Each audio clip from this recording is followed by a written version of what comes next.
I do. Right. Yeah, man. So I think we came together in attempts to kind of, bring both of our journeys together to just try to create a space where we can share and give space for anybody who wants to share and also, you know, just relate and connect, you know? Hmm. So first I want to ask, who are you, sir? Good question, man. In Appreciate you in for a basic way and in a deeper way, who are you? yeah. And before I start, bro, I just want to appreciate you for being available and being in alignment with this vision right here. So who I am is I'm Deviance Pierre Griffin from Richmond, California.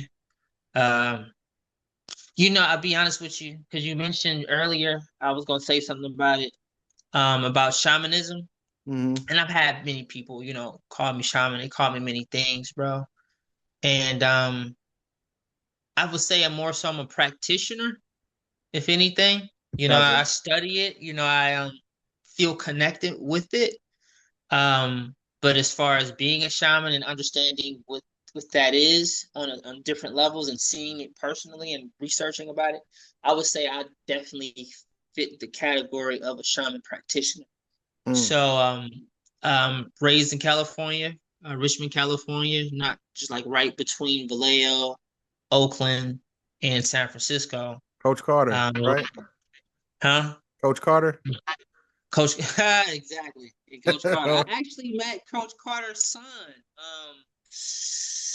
Got his name. I ain't watched the movie in a while, but I've met him personally. Cool dude. Um, we had went to this camp together or whatnot, but yeah, Richmond, California. It was an interesting upbringing. 80s, crack epidemic. My grandparents raised me. I was a church drummer. But I was raised as a preacher's kid. I experienced a lot, seen a lot. And then years fast forward, they passed away early. So I got a chance to experience life in a unique way. Um, and I became a merchant seaman, did that for 6 years. So I felt like I made it. I felt like I really made it. Um, I would say literally was definitely living my best life. And I felt a calling to, even though I wasn't at this point, I was becoming more woke. I wasn't enlightened. I was becoming more woke. I was a merchant seaman, and I started to change my views and change my perspective and the things that I tolerated, and started to understand the veil was being removed, and I didn't feel connected with God like I used to, even though I was a Christian, or I was even on the fence of Christianity. What it taught me is that the mechanisms, the mechanics, the fundamentals, the fasting, the being in good spirits, and I just had my own relationship with God. Even though I wasn't fully like going with the Bible, I understood my relationship with God. And when I became a merchant seaman, I didn't have that. Now I had money. I'm traveling the world. I'm partying, and I think after a while, I just didn't feel connected. I felt like I needed to do some soul searching. That's exactly what it was. And so by that time, I quit my job. I resigned, a really good job, and went to my first ayahuasca retreat. Mm. And from there, I was soul searching, but I really didn't know that I was really seeking to heal past traumas and things that I hadn't fully addressed. And once that happened, it seemed like there was a blockage within me. And then I opened up, and then I felt what I was seeking to feel, which was very strong, very, I'm gonna say overwhelming, because I turned into a baby. Like I started bawling. I just started crying. Like as a man, you know, or someone who doesn't cry often, when you don't cry, it's kind of like you forget how to cry. So when it's time to cry, it can be very restriction, and you holding on to it. So what Mama Aya did, like it didn't matter how tough I was or how much I was trying to hold back. I literally turned into a baby, and I was bawling uncontrollably.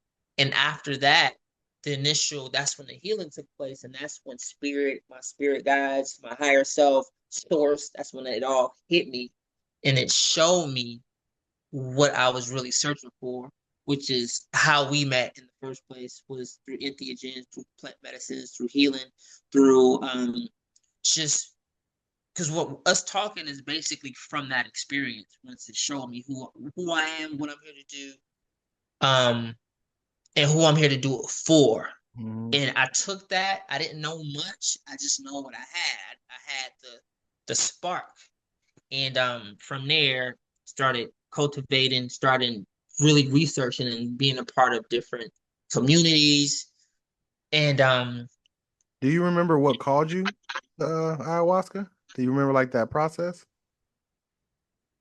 Because I that's was on the not ship. that's a big thing, you know. Like it's I know I've never done it, but I know there was a moment where I was really really into doing it, and I was just doing research and research and research, and it's a scary thing. Like watching those videos of people doing it and going through their Yeah. their sessions and everything. It's scary, you know.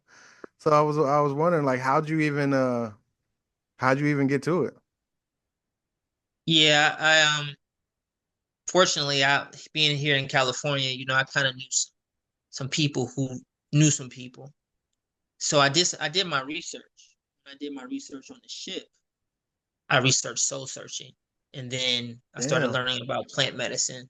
And I damn. was going to go to I was going to fly to the jungle to do it. But To after Peru. more research, Yeah. they told me, yeah, they was like, you might want to just go with someone that you know. And then from that point on, once I told them what I wanted to do, they took me to some reputable a shaman. She was a woman. She had traveled and was taught by the shamans from Peru, and she brought the medicine here in California, Mm, and that's kind of how it started.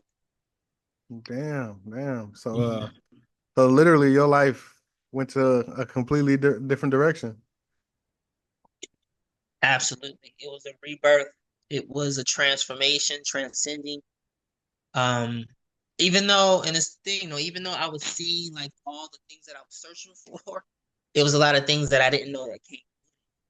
Yeah. Like my Just to give you awakening, heads my up, yeah. Just give you heads up, dark your night of sound the keeps going in soul. and out. Oh, Yeah. you good now? It like you'll get into it and it kind of gets real low and then it'll come back and come back. Um, you know what, bro? Let me put my earbuds in, bro. Yeah, that Forgive me for that. that'll probably work better. Probably work a lot better. Because I don't want people missing out on these good Right, pieces. right, right. Forgive me 1 second. But yeah, I'm gonna go ahead and give me a tripod. I couldn't find mine, but I'm gonna go ahead and if I gotta invest in one, whatever it take, we can't. Dude, check out Timu, man. Timo, I'm gonna have to check it out. Timu, you can get you one for like $3.73 on there. For real. I've never been on Timo. Yeah, it's I mean it's just like one of those like discount websites or whatever, and they get it from get the stuff from Asia, I believe, and Uh-huh.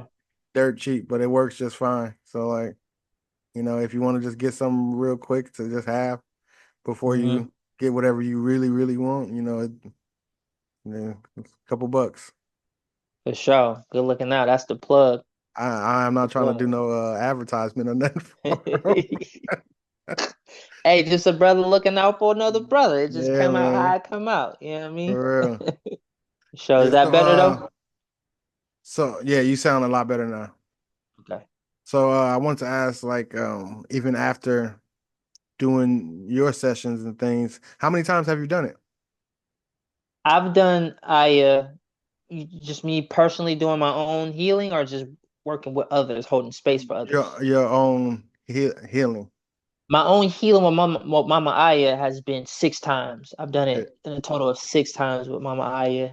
And I've done some other plant medicines combo. I've done that 2 times. A bufo, I've done that a couple times. And mushrooms, I Yeah. kind of lost count, but they've all been profound. Yeah. I've come back with something that I can apply. Yeah. Yeah. So did it take you long to start getting into being a practitioner after? No, and I'm gonna tell you why. Because when I came off the ship, I was financially free. I had saved Mm, money. So yeah. all I had to do, whatever I wanted to do, whatever was I had a spark. I had a burning desire to follow the spark that I have. Hmm. And so I just was really fully immersed in it. So that gave me the opportunity to really kind of like going to college, and it's normally 4 years, but if you take so many courses in a compact time and space, you can get your degree sooner. So that's kind of what it felt like, Hmm. 'cause everything was just happening so fast.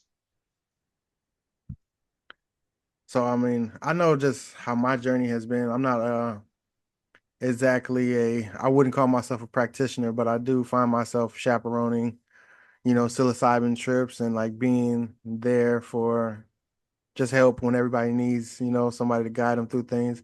As you know, I do hypnotherapy and things like that. But Right.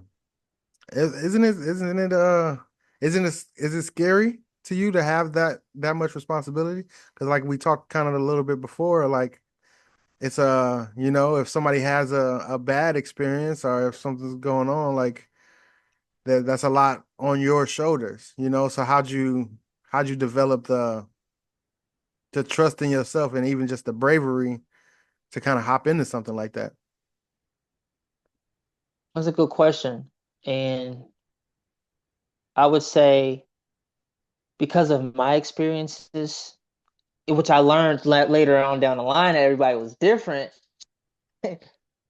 based off my personal experiences, I was like, they gotta have this. Like I gotta Mm, lead them to this. Like I yeah, knew what I was trying to lead them to. yeah. But everybody, then when people, then I learned that everybody was different. Their experiences was different. So if they didn't have the experience that I wanted them to have, which I learned was, something I needed to learn how to have boundaries with, but I would I would take it personal. Like I would feel like I did something wrong. Not Um, that they had like a horrible experience, it just not that wasn't like it was yours. like traumatic, because then at the end of the day, if I'm working with people, they're going to get something out of it. I mean, Um, that's the medicine. It's gonna give you pretty much what you need at that moment. exactly, exactly. Yeah. So I would say, because I had the vision, and because I knew what I wanted them to experience, I knew the profoundness of that. That was really all I needed. And, I naturally I've always been told, I've always been one of those people where I feel people can just come talk to me and I can listen to them, I can hold space for them. So it was natural to hold Mhm. space for people. And I just seen it as an honor. I seen it as this is spirit showing me. I already had these visions, not to mention all my personal journeys that I'm having and what's being shown to me. Like I had all the confirmation in the world to show me like, oh, you're ready to do this. Mm.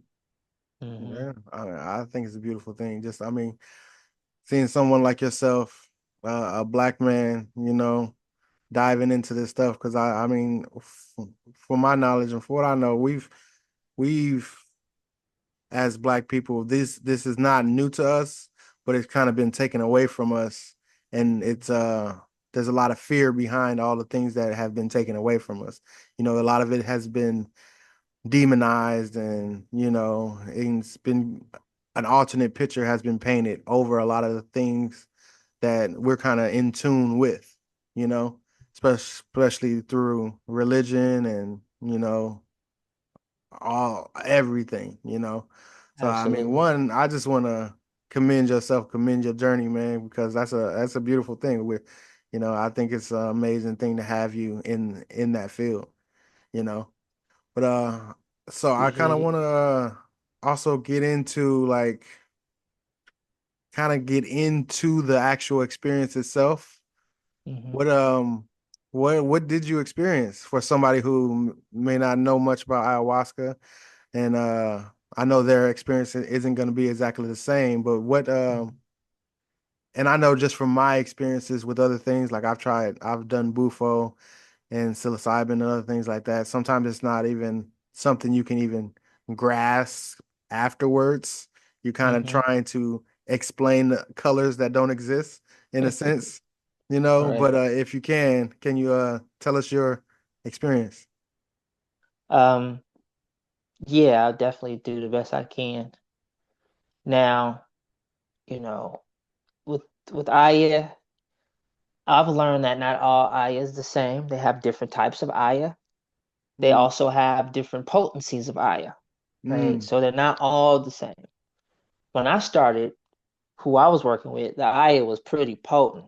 And mm-hmm. I've gotten some word by certain people who's doing it all the time, how they've kind of some groups are kicking back on how potent it is because some people will be just they'll be having their experience, so they're trying to make it a little easier for them to handle people, so it's not as strong.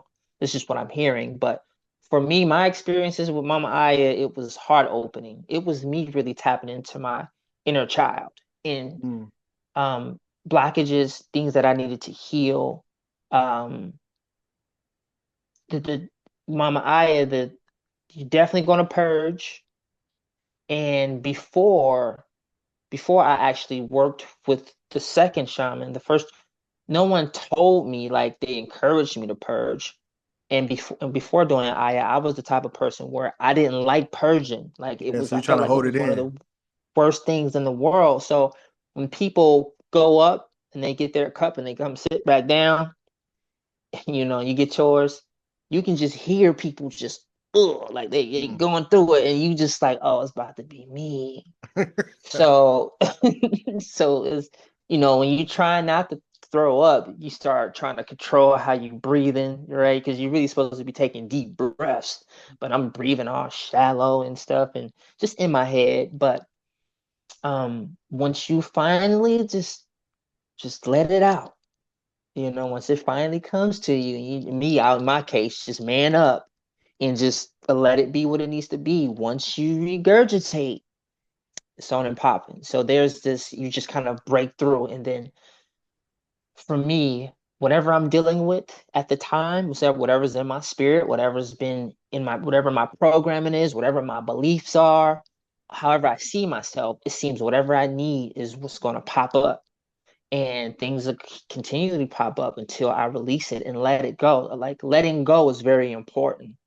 Um, it's very important to come into these spiritual, transformational circles, so that way we can let the medicine do what it does. Now, there is a dieta.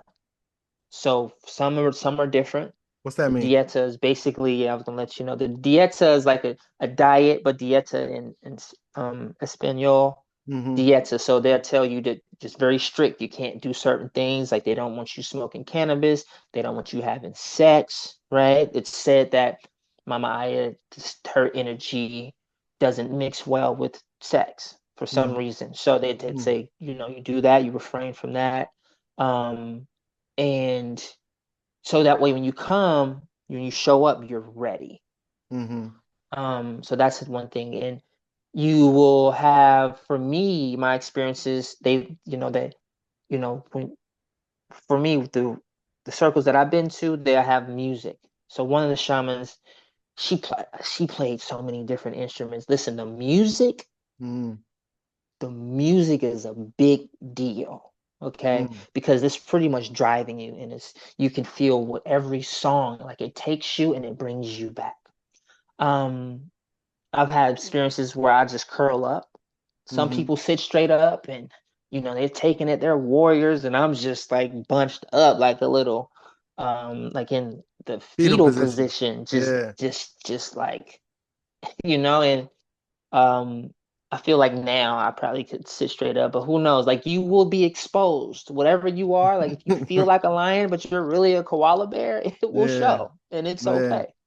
So um so that's what Mama Aya and combo, you're definitely gonna purge. Like you ain't even got much time to think about it. Like, you gotta refrain from eating certain foods for so many amounts of time. And then, they'll ask you how many dots you want when they burn your arm, and then they put the medicine on there, and then you purge. With that, my face got swollen, my lips were swollen. Um, Hard purge too. I mean, it's hard. And normally at those ceremonies, they offer you sananga, which is in the eye, kind Mm-hmm. of burns a little bit. and they may offer you hape, which is the shamanic snuff. Yeah. Um, but it's, it's because some people consider it the warrior medicine. But it's definitely, you're cleaning, you're detoxing energetically and physically. So after that, you're like focused. You know what I mean? Like it's just kind of a reset. Um, I'm gonna say mushrooms last. Um, Bufo is different. I wasn't used to it at first, you Mm-hmm. know.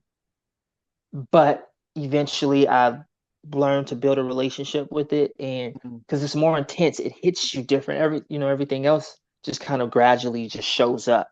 Yeah. Bufo is just like right there. Knockout. Yeah. It's right there, but it's very powerful, and everyone is different.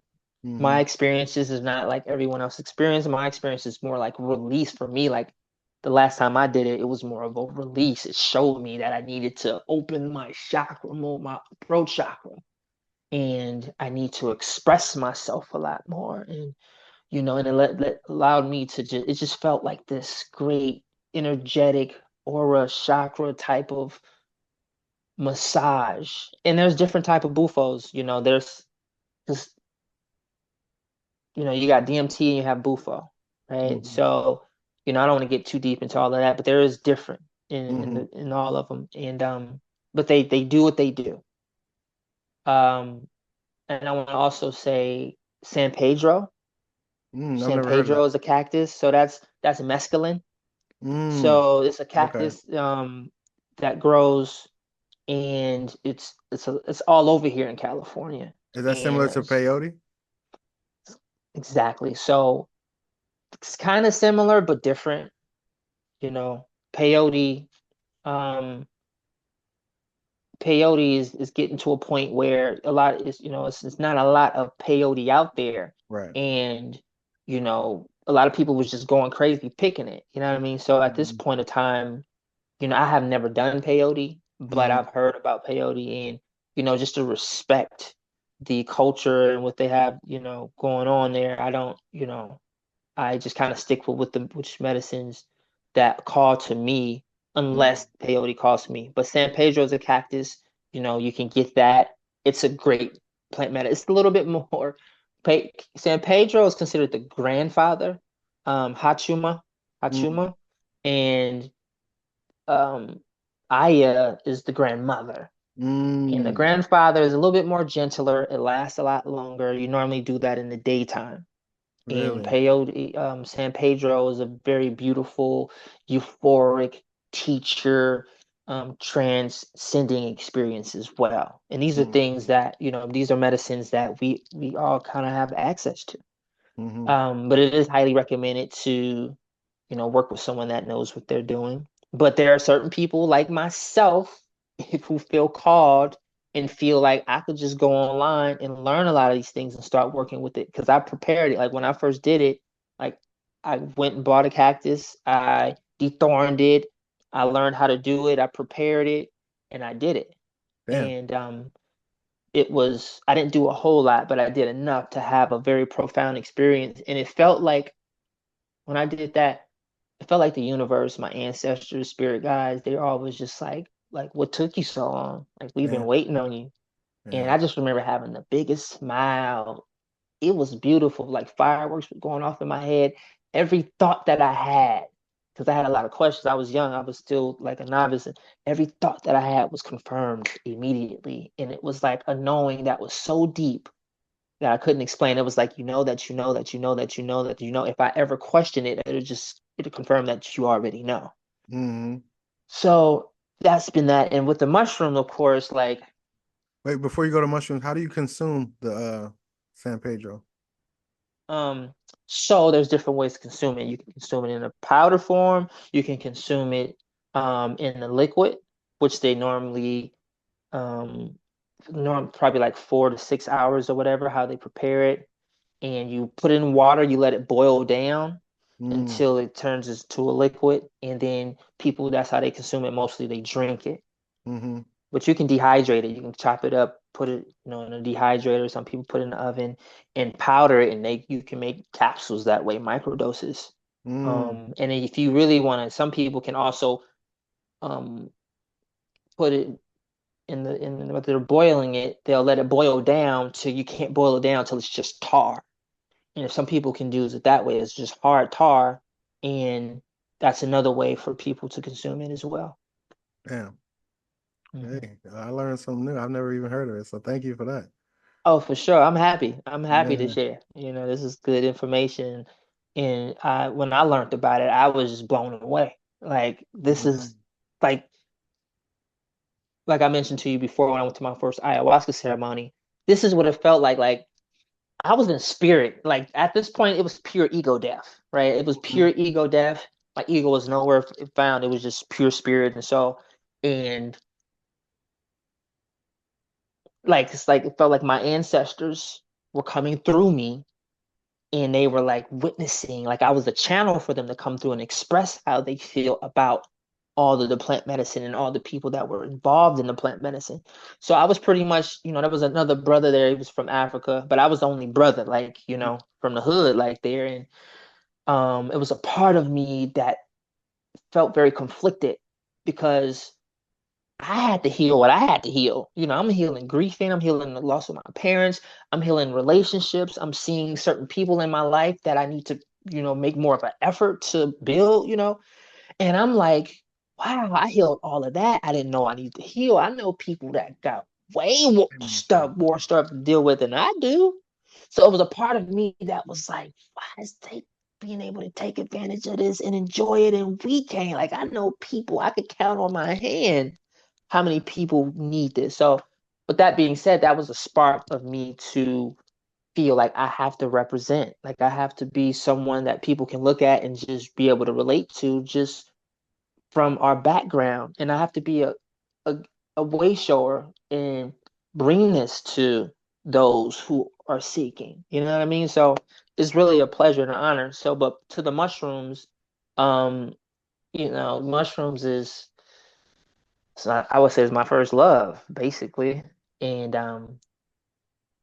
when I first did mushrooms, I was still a merchant seaman, Mm. and I was in Thailand, and I Damn. did my research online, and I had found like this Thai Rastafarian guy. Cool, he had Bob Marley all in the bar and stuff. I had Mm. rented me a little scooter and stuff, so I wasn't even going for the mushrooms. I was just trying to find the good weed. I was looking for Mm. some Thai stick. And this young white guy came in while I'm talking to the guy, and he's like, "Hey, bro, you remember me?" And he ordered a few things. He ordered weed or some other stuff you could snort, and So then he had some mushrooms, and I was like, "Oh." So I inquired, and dude was cool. He gave me a little sample. He like puts it was he when you order the mushrooms, they actually drive off to wherever they go, and they pick them fresh. So he Really? picked some fresh. Yeah, they were fresh. Pick some fresh, put it in a blender, um, with some orange juice. They mix it with orange juice. That's I was on a crazy. scooter. I was like an hour away from my hotel, so I didn't take it. I put it in the refrigerator. And when I took it, um, I'm out there to have a good time and party. I wasn't out there for healing. Yeah. So I remember it kicked in, and I remember just, being very goofy and very giddy. And that was my first experience. So ever since then, I'm like, yo, like, how can I get this in America? So I started asking around, and I finally got it. By this time, when I finally got it, my first dosage was like half a eighth, low and slow. And my experiences were just so profound, man. It was just showing me so much, pieces of me that I didn't know was there because I was so used to being a certain way my whole life. And it's just slowly for surely, like over the years, it's a relationship. Like I will never sit here and act like I've mastered my experience with psilocybin. But after slowly moving up, and when I finally did my first 5 grams, that's when I had like my first shamanic experience where it felt like I was a shaman, and I started praying, and I had music playing, and I'm sweating, and I was just, it was a trance. I was in an altered state, altered awareness, and it was something that no one had prepared me for. So these was the experiences that I was having. And also, man, relationships. Like I started waking up. I started seeing things different. The people that I looked up to and didn't want to have issues with, I started having issues with now, because now I'm stepping into my power. Now I have a different opinion. Now I don't agree with that. And when I started doing that, people wasn't used to that. It was heartbreaking, but I started to have to separate from people who you would have never told me that would have been the case. So, the dark night of the soul started happening. But it was a double-edged sword, because all this amazing stuff is happening, but all this other stuff is happening that I didn't know how to deal with. Yeah. And, you know, after a while, when I first started, with mushrooms, I was just excited to explore. But when it came time to do the work, it was like, okay, all the fun stuff is over. Like, we're not gonna keep telling you the same thing over and over, because then it seemed like my journeys were repetitive. It would kept showing me the same stuff that I need to work on. And I was chasing this dragon. I was chasing this high to make me feel better about all the stuff I'm trying to ignore. But it was like, nah, we need you to turn around and really focus on your stuff. Like, you got to heal. Like, we already showed you where we're going. Sorry, we didn't give you a manual, but you gonna have to heal this stuff. And we got to clean up all the other stuff before we move forward. Man, bro, it's so fast forward to now. I'm just real grateful for that, because I've had some beautiful experiences. I've had some not beautiful experiences, but the not so beautiful experiences were beautiful when I learned the lesson and when I integrated and I got it, because it wasn't beautiful because of my perspective and the vibration that I was on. And as I did the work, I started to see, oh, I get it now. I need to take this a little bit more serious. So yeah, man, it's been beautiful. Damn, man, that's it's powerful. It's powerful, man. You did a lot for sure. I thought it was extra interesting because like how you said they gave it to you in Thailand. That's exactly how I like to consume it. It's like I blend it up and put it in some natural juice, and I drink it like that because I always think it hits a little bit quicker like that. Like it's instead of just kind of, when you chew it, you gotta wait sometimes for an hour and a half, something like that. When you just drink it, it comes in like 15 minutes, and it's like boom, just there. Right. I thought that was interesting because I hadn't seen anybody do that. That's interesting. But if possible, maybe looks like we can take a quick little break.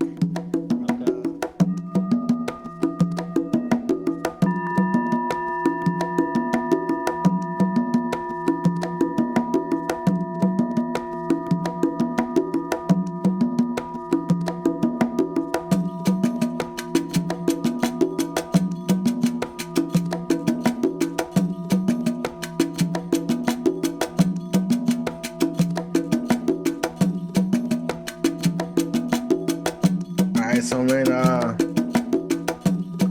don't know, I kind of want to, because I definitely I want to tap in with you a little later, probably possibly talking about experiencing that San Pedro, because that was just sounded so interesting to me.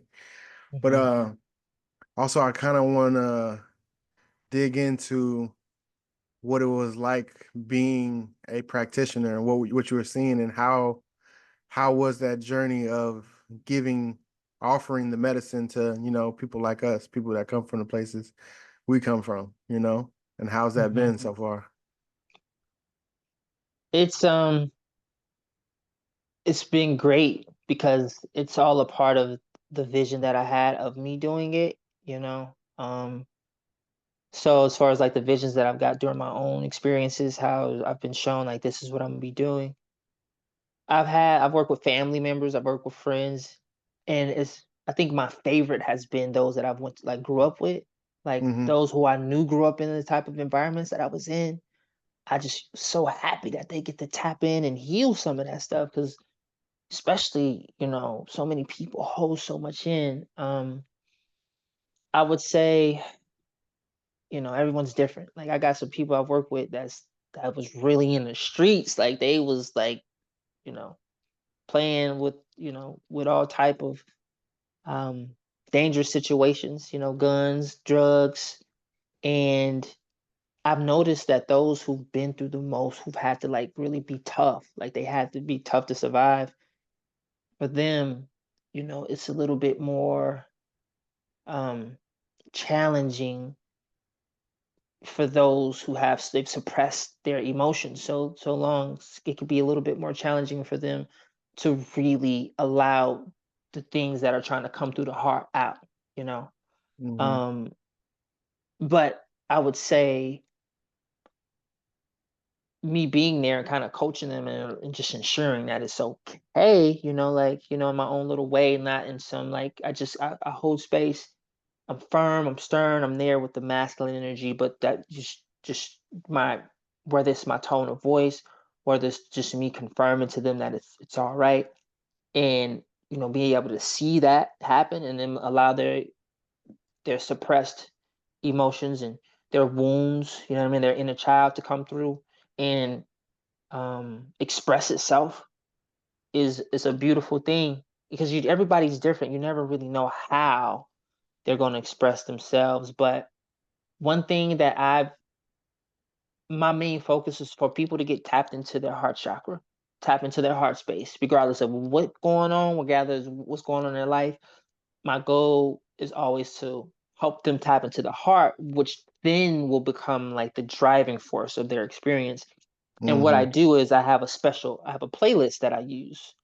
And these playlists have like very angelic medicine type of music. Some of them are echoes, from my ayahuasca ceremonies. I've learned a lot of different songs that helps with the healing process. Um, in working with women as well has been, they're a little bit more susceptible or not susceptible, but a little bit more welcoming towards the emotions, you know what I mean? And allowing themselves to cry and let it out, you know what I mean? If they need to scream, let them, being able to do that. Like it's a very beautiful and rewarding thing. And while I'm in it, um, like I can talk about it, we can prepare about it, but it's when I get in it, when it's like, okay, it's go time, it feels like something kind of comes over me. And then I just kind of, it's like, it's not hard, like a switch turns on. And now this is like, okay, I'm in holding space mode. I have to have certain ethics. I have to have a certain way I'm carrying myself because it's all about them, you know. Mm-hmm. When I'm holding space for people, I want them to get somewhere where they can close their eyes and just sit with what's coming to them. Some people Mm-hmm. like to talk, because they're used to talking, but I like to encourage them to kind of just focus on what's going on in you and just know I'm here, you safe, you good. And when they close them out their eyes and that music hits them and their heart opens, you find that their ancestors, their spirit guides, are their past, their inner child. They was some people become the parents to the child that needed help or assistance. They learn to Mm-hmm. become, they turn into what they feel they didn't have. It's like their higher Mm-hmm. self comes through, and then because they're once they have the ego death, it's just spirit. It's just full spirit and soul. And so to see that and witness that and to hear their testimonies and to talk to them after weeks after months after, it's man, it's really hard to put words into it, but it's something that I feel like everybody should experience in the right way, because that's the thing, like just how you do it. Because I've worked with people who've had horrible experiences. So if they had a bad experience, now for me, okay, they're programmed in a way. So my job is to come in a certain way and dissect what went wrong and then let them know, oh, there's another way we can do this, right? And then when they do it and they have that totally opposite experience where they can tap in and fully express themselves, it's just so much confirmation. It reminds me of no matter if I think I need to, if I, because, there's been times when imposter syndrome tried to kick in, and feel like maybe I'm not ready for this, but the results and the testimonies, that is very powerful. And it just really keeps me in a space of, I want to say, just humbleness and gratitude, and just to not take it lightly, and know that I could still do this. There's people all over the world. We got men, women that don't that are lost, right? Not because they want to be, but because their circumstances. Mm-hmm. And sometimes they just need to see something different. They need to feel something different. And Mm-hmm. when they can see that and get that, it's words, it's kind of hard to put in words, but it's really what I feel the world really needs at the end of the day. Yeah, yeah, definitely. Um, I wanted to kind of tap into because you said you had like a Christian upbringing in the church and everything like that. So I Mm, want to ask, like, how has your perception of God evolved, or even mm, how has it changed, or if it hasn't, or what is that? How has that relationship changed mhm. since all the medicine?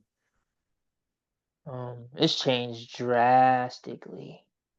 Like, I used to think I knew stuff, you know what I mean? I thought I knew stuff. Yeah. Um, so it went from just seeing God from everyone's else perspective and what's been taught in the Bible, and just being a good boy so that way God doesn't punish me. Went from a fear-based way of being to um realizing that,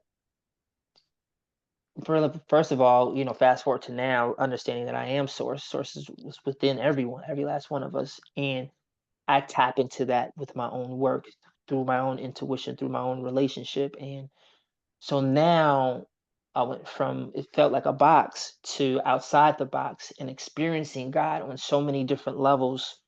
Um, and I feel like God meets you where you at, whatever, because you can experience God as much as you're willing to allow it to be. Because our ego likes to come in, and things don't feel familiar, things don't sound familiar. I'm not used to that. It's scary. It's not I'll be honest with you. I've been terrified in times. I've had these profound experiences, and I'm experiencing God, and I'm experiencing higher dimensional activity, certain beings, and I don't know what it is, but at the end of the day, it's an expression of God. And Mm-hmm. I went from, it's been a roller coaster, but now I'm just really at peace with it. You can get me around anyone with any belief, and it's like, whatever they believe, I've experienced enough to know that that's just a piece of it, no matter how Yeah. much you know, right? Mm-hmm. And I'm okay with that. And I'm okay. I'm so comfortable in my relationship with Source that I feel like I've chosen a middle path. There is no left. I mean, there is left, there is a right, but I see both of them and I see how they all serve a purpose. But my focus is in with what I'm here to do, and Mm-hmm. allow God to flow through me. Like, God can, I think that at the end of the day, because there's times when, not times, it's plenty of times where I feel God flowing through me, and there's many different names for it. They can call it many different things: Kundalini, force, chi, spirit, whatever.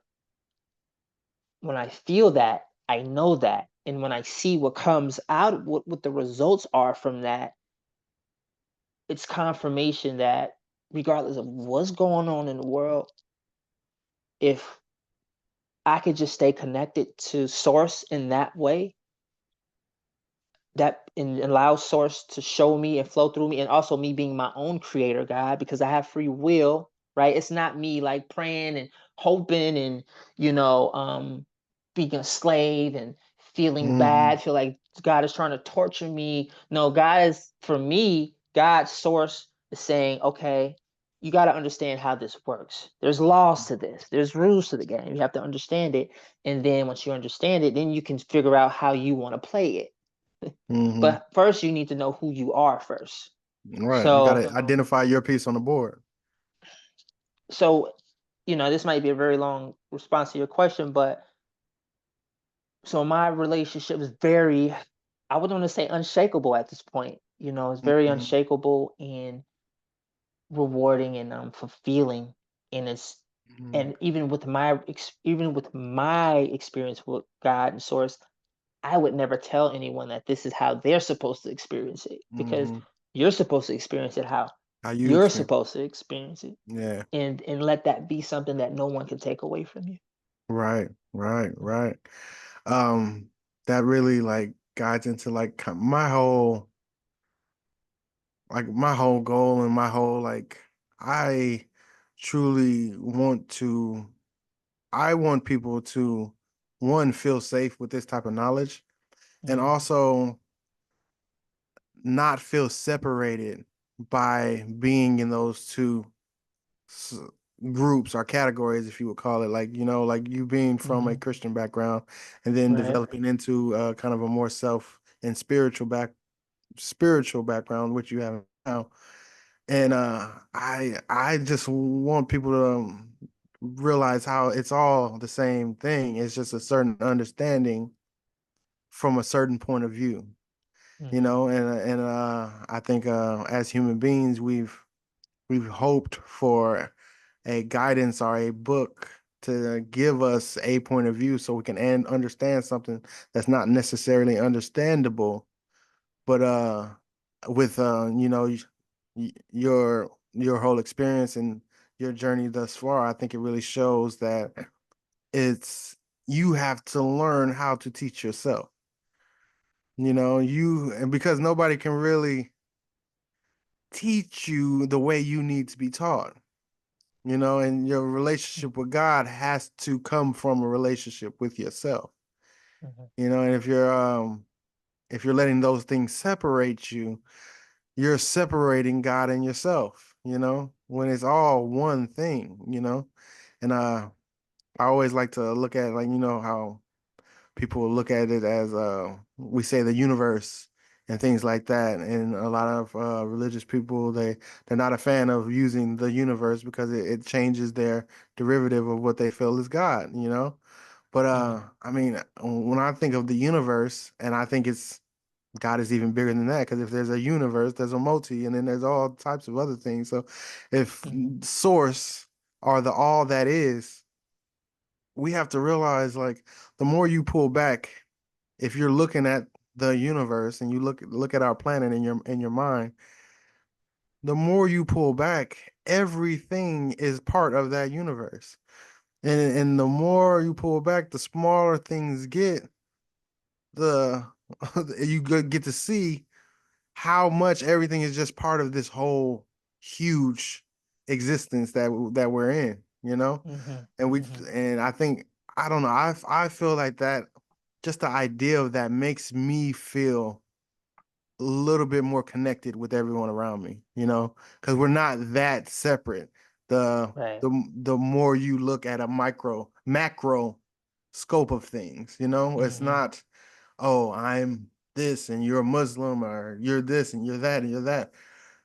At the end of the day, if you're looking at things as the universe or God or anything, we're all the same thing. On this planet, we can either be a bacteria to this planet, or we can heal this planet. Hmm. It's the same way you would look at germs or bacteria or anything. We're just existing on this live organism because the earth is alive. For sure. It creates life. We Hmm. all come from the earth. Hmm. So it's like I think I love listening to there's just a small piece of yourself that you shared with us today, because I think it gives a beautiful arc of and of where a lot of us come from, and where we can go. Like Hmm. it's a lot of peace in your voice when you speak of what you know now, what you experience now, what you try to share now. And I think that that's valuable, and it should be valuable for people, because that's what we're all in need of. I just, Hmm. and that's why I really wanted to do this podcast, because I wanted people that look like us to to see how many different ways that journey can look, Right. and Right. I want people to give themselves grace of you don't have to be anything for anybody, Mhm. but firstly, you just got to prioritize yourself and try to be a little bit better for yourself. Try to find understanding for yourself. Try to Mhm. find God for yourself and realize where you are within all that. I'm just not a big fan of the separatism. How once you learn one thing, you think you're better than another thing, and once you go to this one place, you think it's better than the other place. When it's like, oh, the grass is greener and this is that. Just water your grass. Mhm. And, and see what you can create on your Mhm. side, Right. and then realize that we're all on the same rock. And no matter if it's grass, sand, dust, dirt, it's like we in the same way as you said, it's an individual experience, Mhm. So that's I appreciate you. I appreciate you Mm. for that, man. Give thanks. I appreciate you too, brother. It's really good to be able to build and be on the same frequency of a free and peaceful frequency that don't have so much charge and judgment and this is better and that's better. We just trying to figure it out and to help other people Everybody's trying to figure it figure it out. out. We just Yeah. trying to figure it out, and Yeah. that's a man, bro. Because I used to think I knew stuff, you know what I mean? And Mhm. I I got into it with people. I heard you mention when you was in church, when you used to having your awakening, how you was getting into I used I arguments with used to I used people, to take so right? much pride in that, like, oh, I can't let them ask me something. I'm gonna tell them about themselves, like And I was right there with you. That's why I brought it up because I was the same way. I was ready for the smoke. Like, and I feel so bad now because these old ladies was like, "What is he talking about? Boy, you didn't go right. crazy." And you know, I'm glad I can laugh at it now. But this is the process you go through when you're just awakening to just because it's in your face, and to know that so much is happening, and you just realize, bro, I've just been asleep so long. And I Mm-hmm. get it. Everybody wakes up differently, and I get it. Mm-hmm. Everybody wakes up at their own time.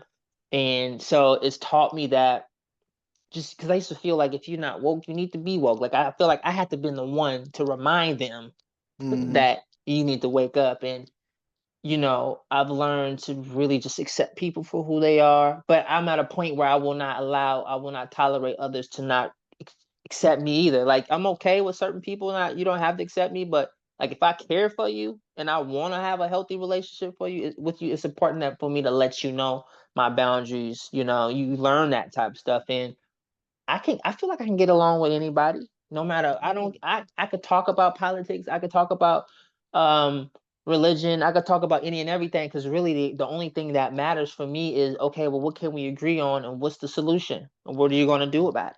Would you let Yeah. me know what's the plan? Other than Yeah. that, because if you don't have a plan, you don't know what to do and you just want to talk about it, well, how about you find something that you need to work on for yourself? Let's see what that looks Yeah. like. And when Yeah. you get lost in working on you, a lot of this stuff don't even exist and affect you like it used to because you're Not busy enjoying the proceeds of the work that you're putting in yourself. exactly. Exactly. And so I kind of want to get into more stuff. I don't want to end it too quick, man. I want to cuz what's your thoughts cuz we've been sharing information and stuff with each other. But what's your Mhm. thoughts on the verbiage of people saying I am God? I know we are part of source, but what do you think of, just as even as um empowerment of Black people, we are gods, we are God's walking Mhm. and all those things. What's your point of view of those of that?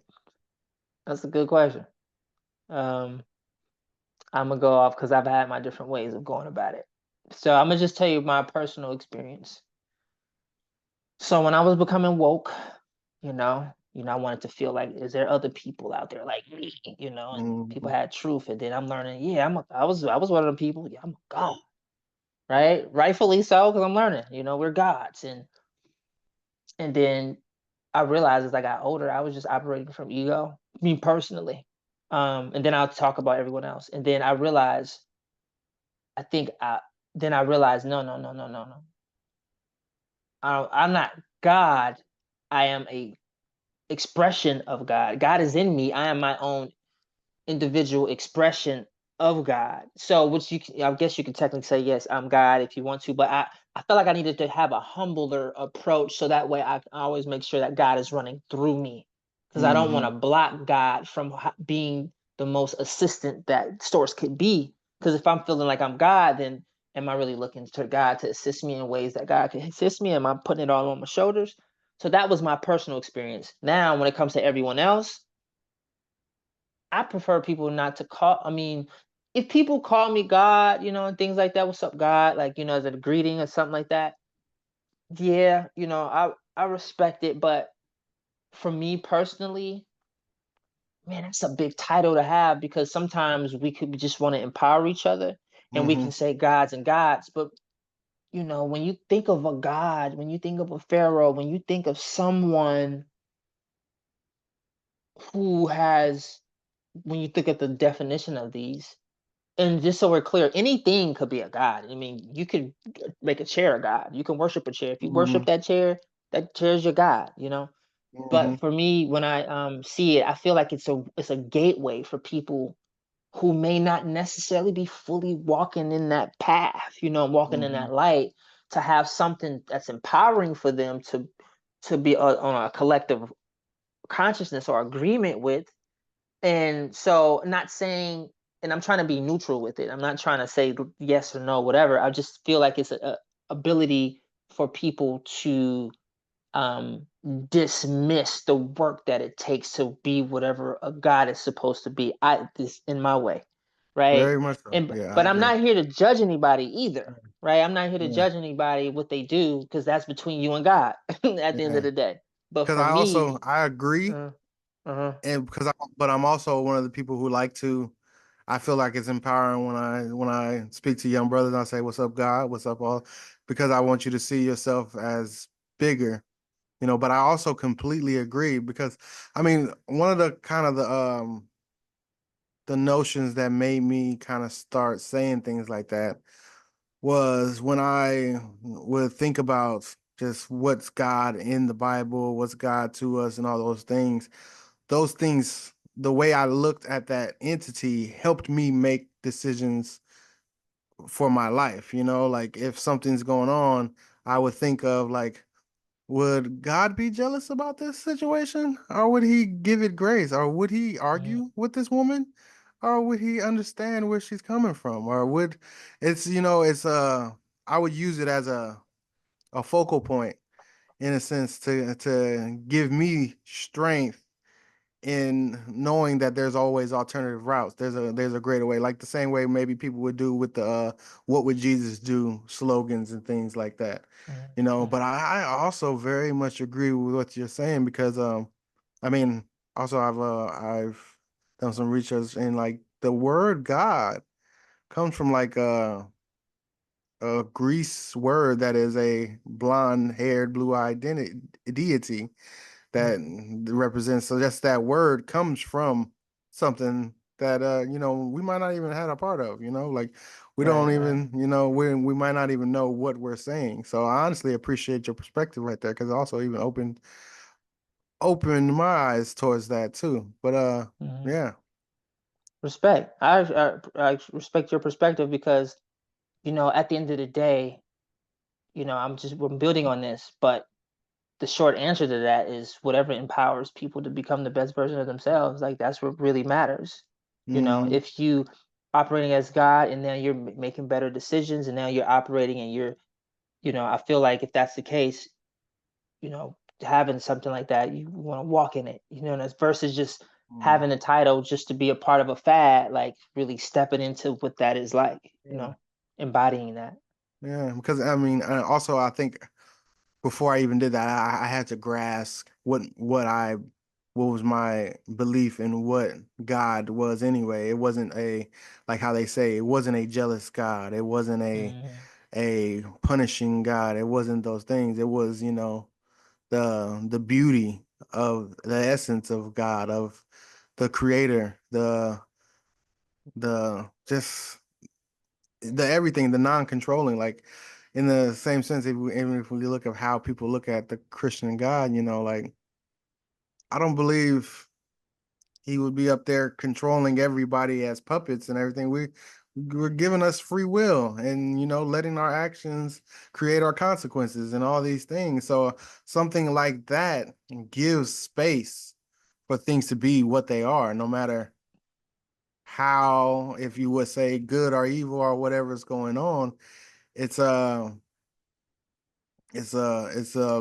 beautiful experience to experience God.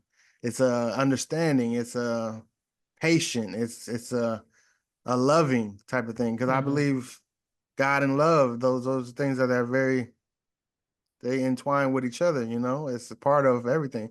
But it just says Mm-hmm. I like to look at things at a grand scope. Like if bad things happen, there's a process in which that can be understood to see the greater good of it. Like the Mm-hmm. things aren't happening to us; they're happening for us. So it's like I I think that's a great way for me to understand where I was at a certain time and how to move and other things but I understand how that might not be the same for everyone because people have different aspects and ideas of God, like especially Right. if you're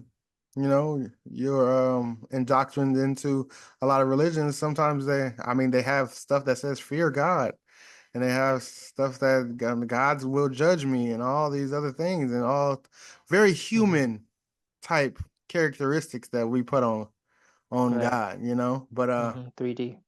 yeah. So I definitely think from your point of view, we have to understand the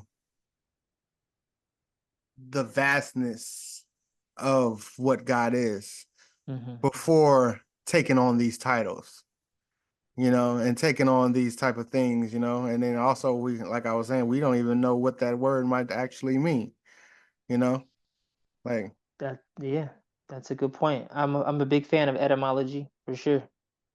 yeah. Mm-hmm. So Yeah, I agree with you, man. You made some really good points. yeah. Um, before we, finish things up, I kind of just want to ask a simple question of like, what are you grateful for? I'm grateful And for my mom, willing to look into my world of what I have going on because she was raised Christian as well. So, how's that and process been? it's been it's been teaching me many things.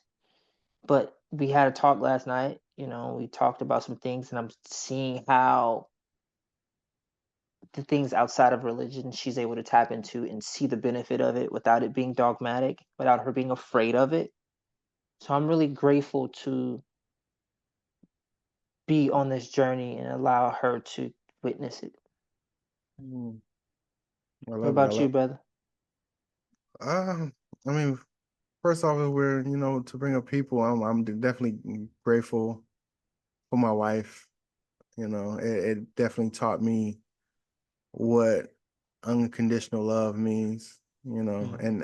and also the practice of unconditional love, like how what it takes to truly love someone, Mm-hmm. and to see someone, to, you know, try to be something for someone, and also to be that nothing for someone, to give space and take space when needed. It's it's definitely gave me insight on unconditional love, where because I believe that that's what we all want and need. And I just Mm-hmm. have noticed from her journey how much beautiful of a person she's become just with me trying to nurture her unconditional love and letting her know I'm here, well, no matter what's going on, like no matter what disagreement, there's nothing that tarnishes love. That's always there. And like I truly believe like that's one of the most valuable things I've received in this life because it's it's it's a certain type of power you feel when somebody unconditionally loves you, when they're not just waiting for you to make a mistake and or they're not withholding you into these constraints in order Mm-hmm. to experience their love and in order to experience who they are. Like you don't have to be these things, like me and my wife have gone through so much, and it's like it's a beautiful thing to have someone there. And I'm not gonna say like we are perfect and do everything, like, but we comprehend what it means to be each other. To Right. She knows what I'm trying to do. She knows what I'm making mistakes at, or but she knows my intention. She knows Mm-hmm. who I am in that situation before she has to talk to me. If Mm-hmm. she could hear like I was out doing this and this and this, she'll probably know why. She'll probably know what's going on. She'll know how to greet me in that situation and how to see me. And I think one of my biggest fears in this journey was to be like misunderstood Mm-hmm. with, the stuff I wanted to, share and teach and all these things. And, but I think that's the most beautiful part, to be like, for somebody to see you and no matter what, not just judging you by what you did at your worst moment and or who you were Mm-hmm. at your best moment, you know, Right. like identifying the whole of you, Mm-hmm. and of course we're on that journey every day trying to grow and build and all those things. But I honestly appreciate finding someone that I've been able to experience that with. And then also likewise with my mother too. Like it's been a journey because we've been on other sides of the coins of understanding, But she knows me also, She Mm-hmm. knows where my heart is. She knows what I represent as a human being, as a man, And I think a lot of people do. So I'm grateful for that for sure because I try to be as authentic as possible, and most people respect me in that, So Mm-hmm. there's so much stuff I'm Nah, grateful. that's beautiful, man. I mean, I heard beautiful music in the background, man. And I wanted to ask you, like, is there's one song that could really encapsulate your appreciation for your wife? I mean, the only thing I could think of because we just played it today randomly, but it was the Mm-hmm. song when we first met, and it was our song, but it's Miguel and J. Cole, All I Want Is You. Yeah, for Yeah, sure. That's a classic. yeah, Okay, that's a good one. it's just about every time we hear that song, it's like we gotta embrace, because it's just that's it's been a long journey, and it's like Mm-hmm.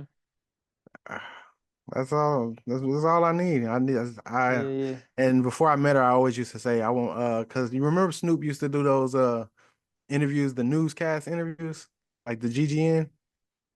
The other one when he had guests come on and yeah, yeah, Yeah, yeah, yeah.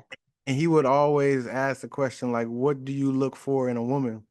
And I Right. used to always envision myself on all these shows and stuff, so I will always have these questions answered already. Mm-hmm. But Mm-hmm. I I always said I just want comprehension.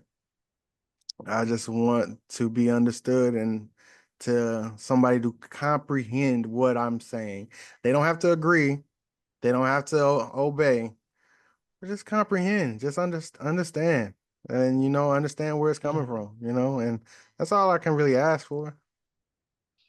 Feel seen, like you get That's it, like you get it, like thank yeah. you, like I appreciate being seen too, especially when your waters run deep and you just got so much to share and there's layers to you. It's just good to be with someone who actually wants to know and actually wholeheartedly wants to see you. You know what I mean, and Yeah. appreciate you and because that's therapy. That's therapeutic in itself, man. The power of a woman is, especially one that's Mhm. nurturing. And because if you are a nurturer yourself, I say if you're a nurturer already, then what you need in nurturing might be a little different. You may have specific needs when it comes from Mhm. nurturing, which comes to, that's why they say know thyself. Because when you know Yeah. yourself, then you know what Yeah. you need in a partner. Yeah. That's Yeah. beautiful, brother. I love that And for you, man. that's the thing. That's what I really want our people to start really valuing again. Because I think just our relationships with each other, man and woman, or however ever, like if whatever you prescribe to, like I just Mm-hmm. think we think we need to use and get these certain things from people when in actuality we just need to be seen, you know? Mm-hmm. We just need to Right. be seen and hopefully after you see me, you still love me, you know? And yeah, it's like I don't know how much we value or even know what love is anymore.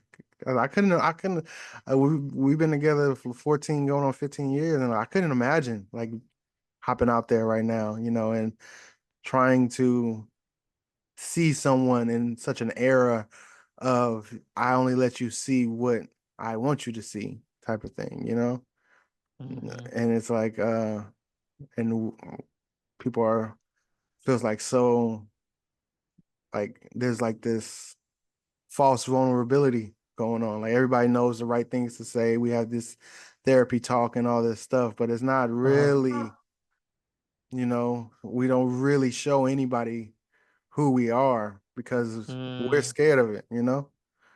Where's Yeah. that fear come from? Where's that? Why are people so scared? I think specifically us as Black people, we've been so misused and traumatized by every time we've tried to be vulnerable or like not be so strong in front of everybody and all these things Mm-hmm. is like we've been mistreated with that so much that it's hard, it's hard to we've been criticized for everything, our love, our hate, our, everything, So it's like Mm-hmm. it's so hard to truly show up, not perfect, truly show up and just as the being that you are and the person that's growing into whatever you will be, and through a lot of like music, media, and all these different forms, we feel like we have to be these superheroes in order to be loved, to be respected. Mm-hmm. Like, a woman's gotta take care of my house. They gotta do all this stuff. A man's gotta pay my bills. They gotta do all these things. What are you bringing to the table? What are you bringing to the table? And it's like, what are all these people that are figuring stuff out? What if we just trying? You know? Where are you gonna do I truly have to be fully formed in order to deserve love? Do I have to be fully made into what I am supposed to be before I'm loved? I don't think that's what it is. I think the journey is much even that much better when we grow together and we Absolutely. and we figure out like, oh damn, look at who I am, look at who I'm becoming. You're like, look at you, look at who you becoming. We was not that person like 10 years ago, like Mm-hmm. I Mm-hmm. think that's some of the most beautiful parts. But I don't know if people are giving each other that much grace, Mm-hmm. we even though we all know the shit that we come from, the trauma and how we've been lied to and beaten and abused, like, and we want these beaten, abused, traumatized people to be perfect, and that's a trauma in itself, you Mm-hmm. know, like to have that type of expectation on someone that's hurt, someone that's lost, and not lost just because, oh, I don't know where I'm going, lost because I've been displaced. I've been put in a situation where I cannot know who I am or where I'm going. I've had information taken, who I am has been taken from me, Mm-hmm. and we want all these people to know something, you know? Yeah, that's like when you said earlier, it's like I thought I knew. I thought I knew things. It always makes me think of that Erykah Badu line where she's like, a man that knows anything knows nothing at all. Mm. You know, knows he knows nothing at all, and that's Mm-hmm. and I remember I like had posted that like on one of my social medias probably like 15, maybe even more years ago. And Uh-huh. then I just remember people's reaction. Like, "What the fuck are you talking about?" I was like, "Bro, I don't like like that." Right. And the thing is like Right. I don't even think I fully knew what it what it meant. I knew the cusp of what she was saying, but even I have an even deeper understanding of it now. Mm-hmm. But it's like we gotta that release of feeling like you know everything is it's a beautiful weight off your shoulder. It's like I don't have to, you know? Mm-hmm. I don't have to know how I'm going to react when this happens. I don't have to know what I'm going to do and what we need to do and what this, but I do trust that, it'll be all right. We'll figure it out, And figuring it out leaves you way more powerful in the end than the person who knows and knows. If I figure something out, that means I gained something, you know? Yeah. That's beautiful, man. That's beautifully put, man. Hey. Absolutely. Absolutely. And sorry if you can't, I had to plug in my charger.